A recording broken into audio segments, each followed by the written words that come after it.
How anxious and worried are you? But that's the question we all say, oh, all of us. But in reality, the real question behind is why?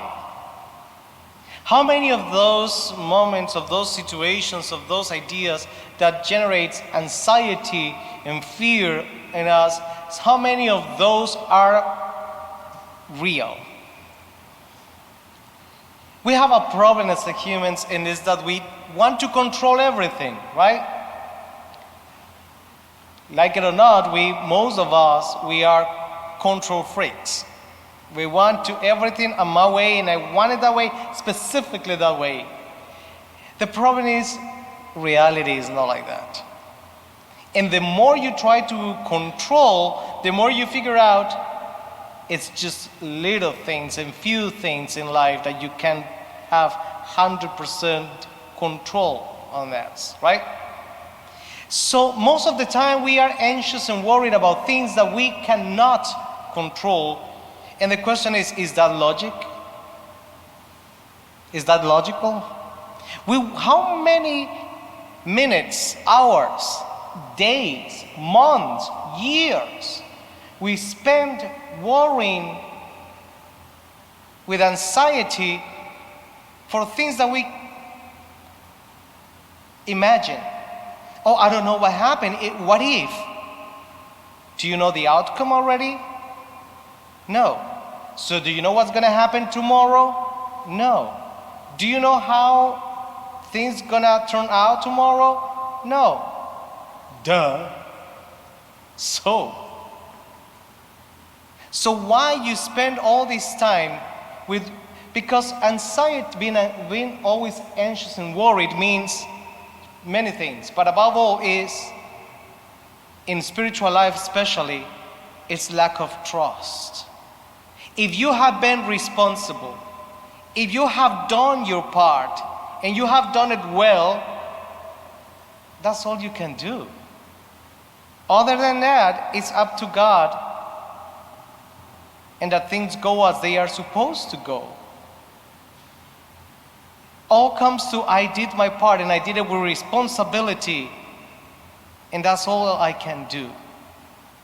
If you learn to trust in God, if you really bring back again to everything, school, work, family, and I'm not talking just about prayer time, it's about to learn to trust that God is present even in those moments, at home, in my job, everywhere.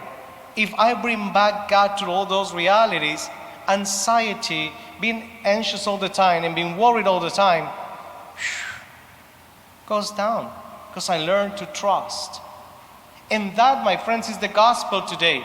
Mary gets so anxious and worried because, oh, I'm serving and I want to serve the Lord so good. How many of you have the temptation to say, oh, I want to serve the Lord perfectly? Have you, Deacon? We try, right? Chris? And the good Lord is in heaven saying like, poor things. Because we need to be wise when we choose how to serve the Lord. I cannot serve the Lord joyfully if I don't learn how to listen first to Him. Mary. And listening to Jesus, my dear friends, is not picking the parts I like better than others.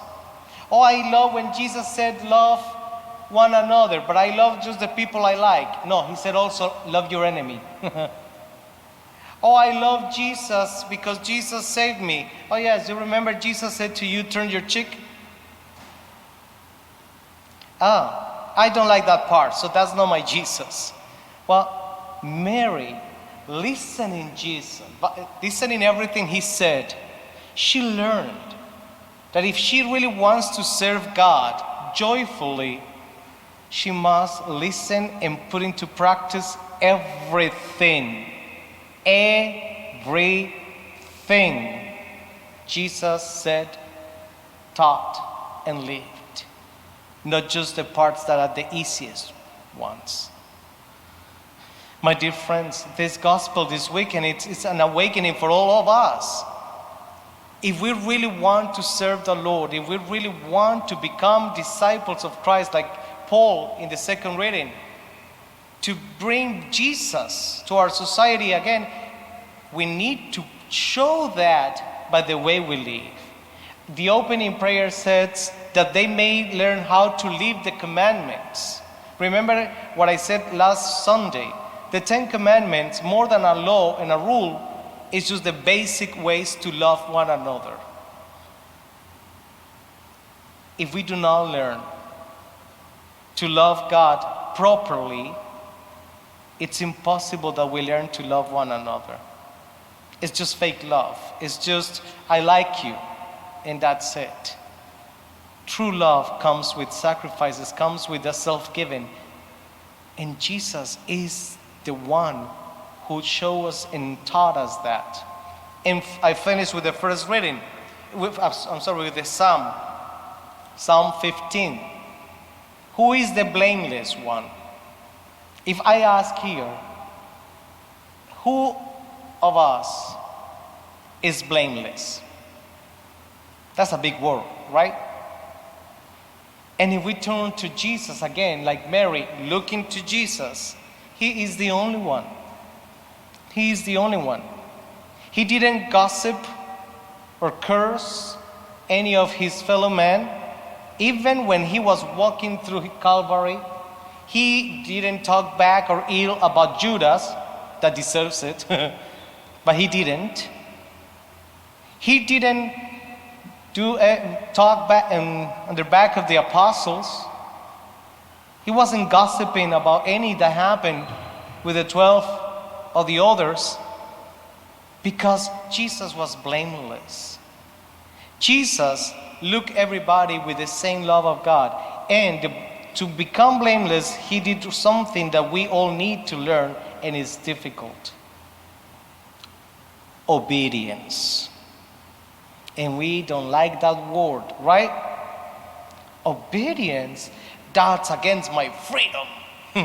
Actually, obedience to God is the source of true freedom. My friends, learn to listen to Jesus. And let me give you an advice. Not to your personal Jesus, not to the Jesus of a book of a theologian, not the Jesus of society, not the Jesus of different Christian religions. The Jesus, the Son of God, the living Lord, the Lord of heaven and earth. To that Jesus. And if you listen to him, you will serve God now properly, joyfully, and you will blameless. Not because we are exceptional, because he made us blameless. God help us with this task. May we learn to listen to the Jesus and not to other ones. Amen.